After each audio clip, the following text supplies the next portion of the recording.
الرحمن الرحيم نحمده ونصلي على رسوله الكريم أما بعد فأعوذ بالله من الشيطان الرجيم بسم الله الرحمن الرحيم هو الذي بعث بالأميين رسولا منهم يتلو عليهم آياته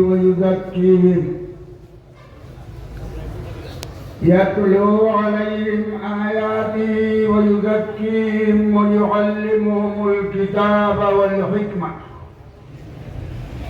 وإن كانوا من قبل لفي ضلال مبين صدق الله العظيم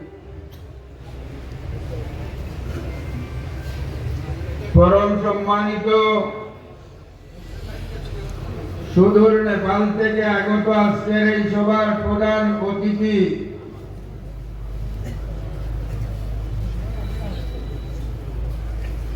আসাম জমিয়তের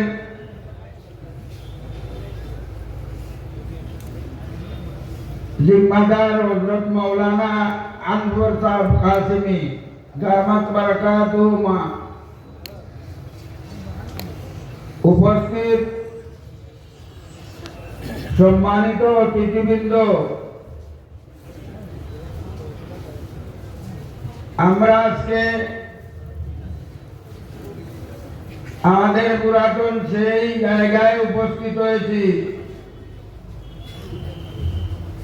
बहुत आग्रह নিয়ে আমরা উপস্থিত হয়েছি দীর্ঘদিন থেকে আমরা অপেক্ষা করতেছিলাম যে এবার খতমে বুখারীর জলসা কবে হবে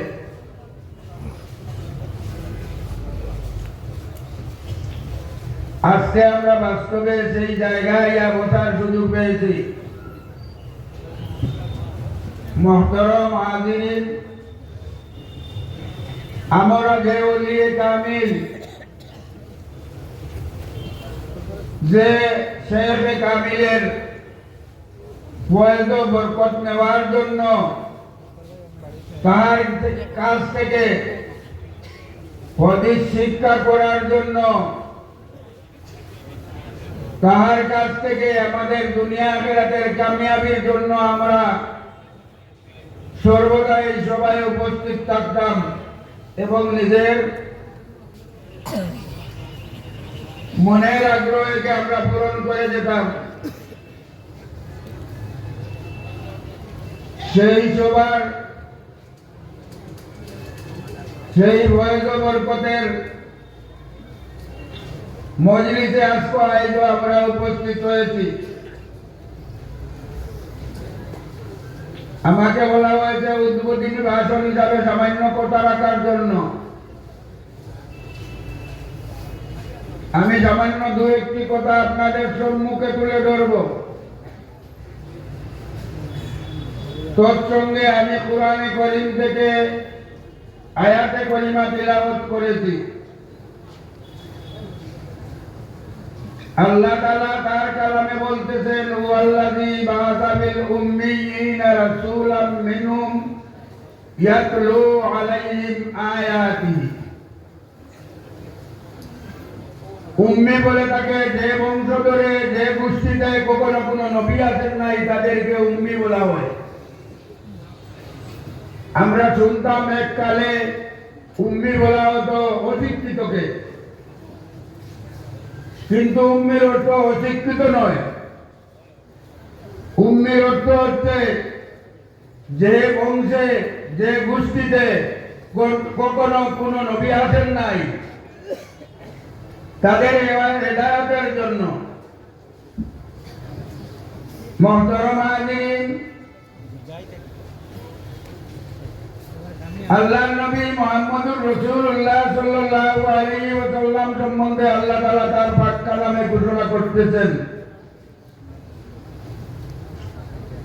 হুয়াল্লাযী বাআসা বিল উম্মিয়িনা রাসূলা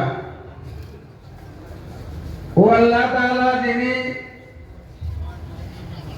যে বংশ ধরে তার পূর্বে কখনো কোনো নবী আসেন নাই, যে গোষ্ঠীতে যে এলাকায় কোনো নবী আসেন নাই,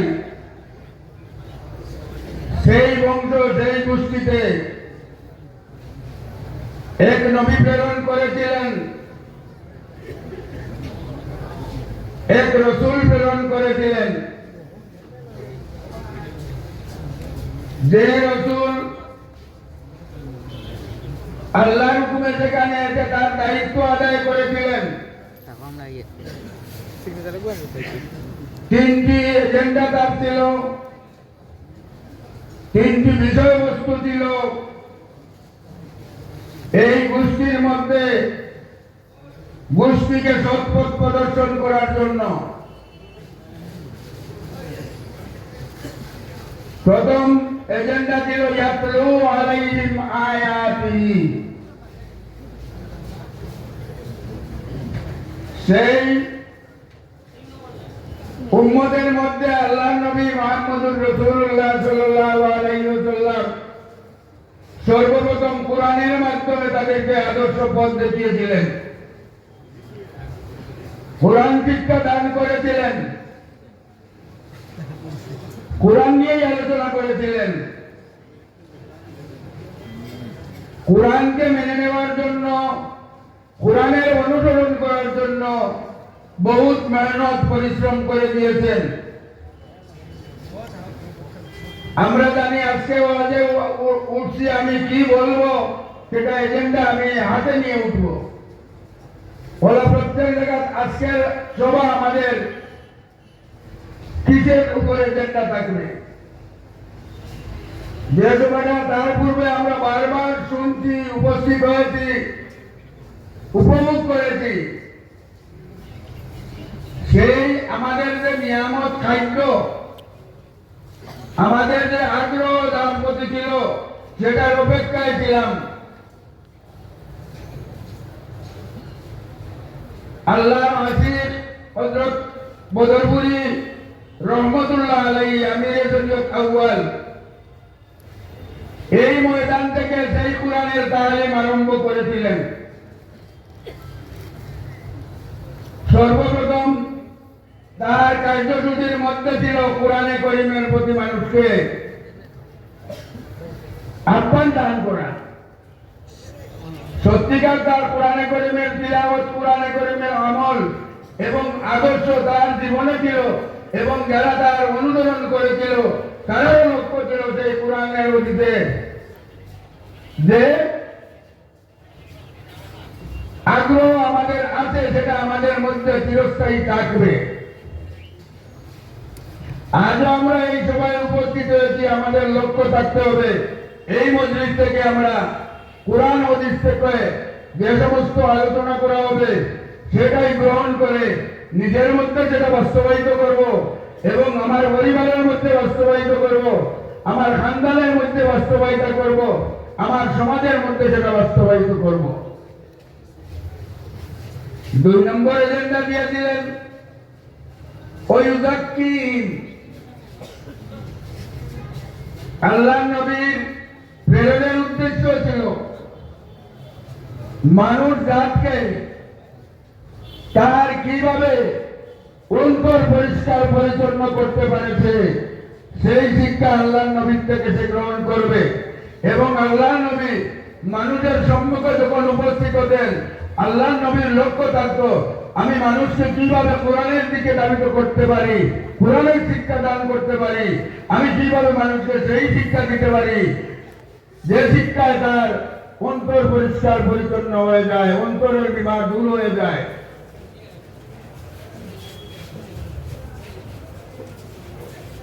তিন নম্বর এজেন্ডা ছিল ইয়াতলু আলাইহিম আয়াতিহি ওয়া ইউযাক্কিহিম ওয়া ইউআল্লিমুহুমুল কিতাবা ওয়াল হিকমা।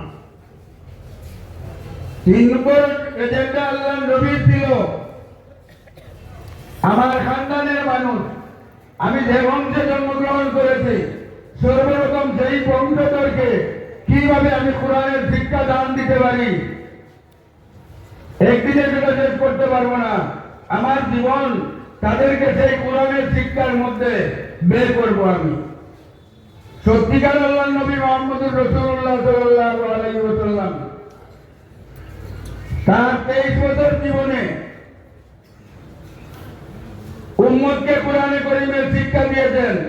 সর্বদা নিজের খানদান, গোষ্ঠী, এলাকা, পরিচিতি সব মানুষকে কিভাবে কোরআনের শিক্ষা দান করা যায় তার প্রতি কঠোর পরিশ্রম করেছিলেন, যেটা আজকে আমাদের মধ্যে নজওয়াতুত তামির আমারতে সব হইয়াত আমরা যে কেন্দ্রীয় কমিটি আছে সেই কেন্দ্রীয় কমিটির শিক্ষা আমরা যা গ্রহণ করেছিলাম মুজাফফর বদরপুরি রহমতুল্লাহ আলাইহি থেকে, যে সর্বপ্রথম মানুষকে কোরআনের শিক্ষা দান করবে।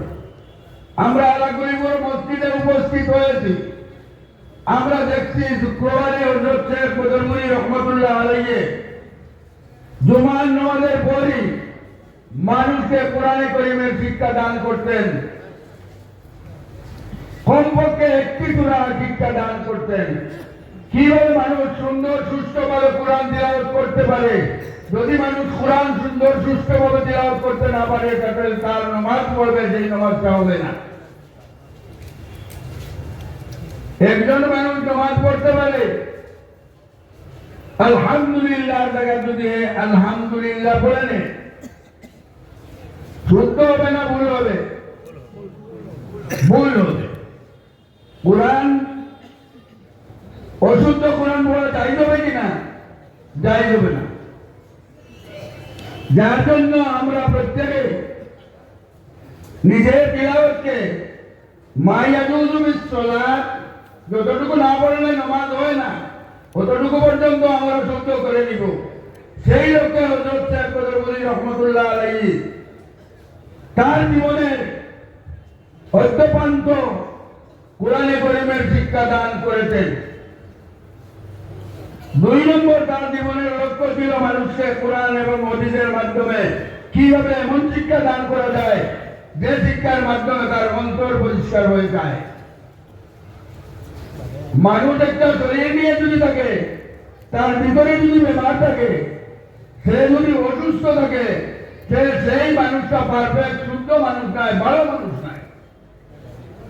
আমরা সর্বদা নিজের অন্তরকে পরিষ্কার পরিচ্ছন্ন রাখবো, আমাদের মধ্যে থেকে ঘৃণা দূর করবো, অন্যের প্রতি বিদ্বেষ যেটা আছে সেটা দূর করবো, অন্যের কোনো খারাপ হবে এমন কাজ কোনো করবো না।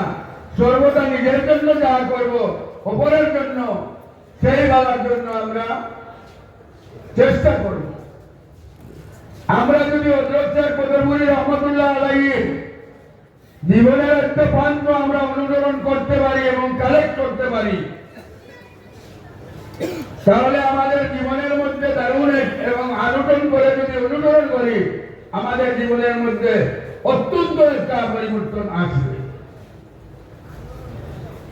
আমি তার একজন শিষ্য, আমি সেই মাদ্রাসায় পড়েছি, ছাত্র ছিলাম, এখানে সম্পর্ক থাকতো। যাই হোক, জীবনের আমার অনেক শিক্ষক পেয়েছি, সবই ভালো। হযরত শেখ বদরপুরি রহমতুল্লাহ আলাইহির মতো আমার জন্য শুধু নয়, আমার মতো আরো নিম্ন তুচ্ছকাট্য উলামায়ে কেরাম যারা আছে তাদের জন্য, মানুষের জন্য, সব রকমের মানুষের জন্য, সকল সম্প্রদায়ের মানুষের জন্য, মানুষের ইসলামের জন্য, মানুষের সংশোধনের জন্য, সমাজকে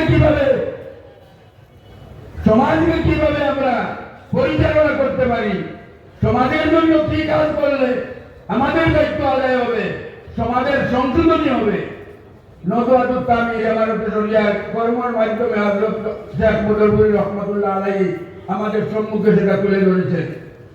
আমাদের দায়িত্ব থাকবে তার রেখে যাওয়া যে আদর্শ, সেই আদর্শকে আমরা পাঠ করে, অনুসরণ করে, আমলে রূপায়িত করে উত্তর পূর্ব ভারতের মধ্যে আজকে আমরা যেভাবে আজকে এখানে এসেছি, কালকে আমরা নীলবাগানে ছিলাম, পরশু আমরা অন্যখানে থাকবো, সেই হযরতের আদর্শে যদি আমরা সমাজকে পরিচালনা করতে পারি, সমাজের সম্মুখে হযরতের আদর্শকে তুলে ধরতে পারি, তাহলে আমরা এটা উপলব্ধি করবো হযরত শেখ বদরুল রহমতুল্লাহ আলাইহির আদর্শ, যেটা আল্লাহর নবী মুহাম্মদুর রাসূলুল্লাহ সাল্লাল্লাহু আলাইহি ওয়াসাল্লামকে প্রেরণ করেছিলেন আল্লাহ তাআলা। আল্লাহর নবী যে আদর্শ আমরা সম্মুখে তুলে ধরেছিলেন, সেই আদর্শ হযরত শেখ বদরুল রহমতুল্লাহ আমাদের সম্মুখে রেখে গিয়েছেন। আমরা নদওয়ায়ে মানতের কর্মের মাধ্যমে সমাজের সেই দায়িত্ব যেটা আমাদের উপর আছে, আমরা সেই আদায় করব। নিজের পরিবার থেকে নিজের বাস্তবে, নিজের জীবনে, পারিবারিক জীবনে, সামাজিক জীবনে আমরা সেটা বাস্তবায়িত করার চেষ্টা করব। আমি সংক্ষিপ্ত কথায় বলতেছি, নদওয়ায়ে মানতের সংক্ষিপ্ত হচ্ছে কুরআন হাদিস কিভাবে আমরা নিজের মধ্যে, নিজের পরিবারের মধ্যে, নিজের খানদানের মধ্যে, নিজের পরিচিতির মধ্যে সেই আদর্শকে তুলে ধরতে পারি। আমরা হয়তো বুঝতে অসুবিধা থাকে নদওয়ায়ে মানত কি, বহুত মানুষ সেটা বুঝতে পারছে না, আগে বুঝতে পারেন নাই, তারপর বুঝতে পেরেছেন, স্বীকার করেছেন, বলে দীর্ঘদিন আমরা সেটা উপলব্ধি করতে পারি নাই। শুকরিয়া, আজকে যে আল্লাহ নবীর সেই কার্যকলাপ যেভাবে মানুষ তার আমলে রূপায়িত করতে পারে, সেই শিক্ষাই প্রকৃত নদওয়াতুত তামিল আমারতে শরিয়ার কর্মের মাধ্যমে সমাজের সম্মুখে প্রতিষ্ঠিত হয়ে উঠতেছে। আজকে আমরাও সেই উপলব্ধি নিজের মধ্যে আনার জন্য আমি নিজেও করি।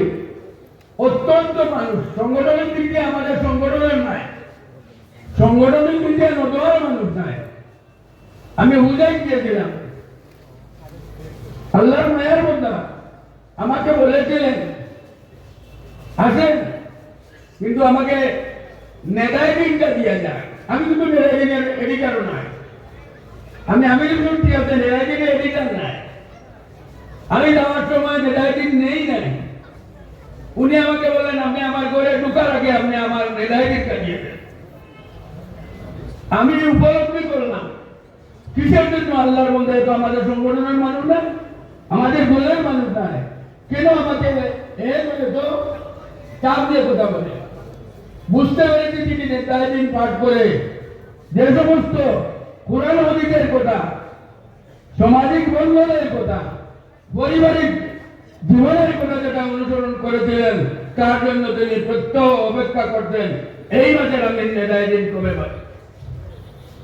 এর বহুত মানুষ আছে, সাপ্তাহিক মিটিং আমাদের থাকে, সাপ্তাহিক দিনের কাজের থাকে, বহুত মুরব্বী, বহুত কর্মীয়ান থাকে, সপ্তাহের এই দিনটা আসে না কেন?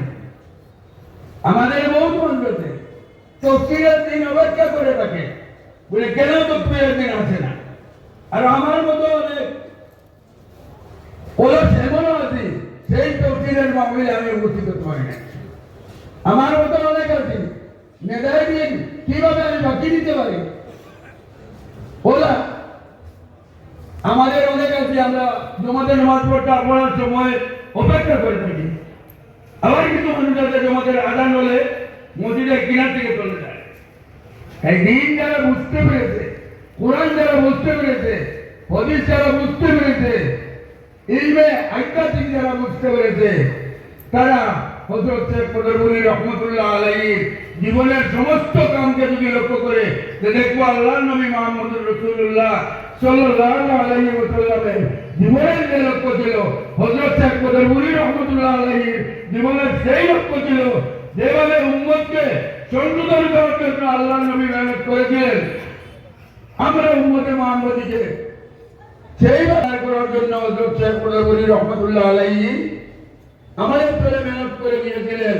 এবং যে নিয়ামত আমাদের সম্মুখে নদওয়ায়ে মানত রেখে দিয়েছেন, আজকে আমরা সেই নদওয়ায়ে মানতকে রক্ষণাবেক্ষণ করার জন্য নিজের আমলের মাধ্যমে, কথাবার্তার মাধ্যমে আমরা যে দায়িত্ব যার উপর আছে, আমরা সম্পূর্ণভাবে দায়িত্ব আয়ত্ত করে নিব। এই সংক্ষিপ্ত কথাটুকু আপনাদের সম্মুখে রেখে আমার বক্তব্য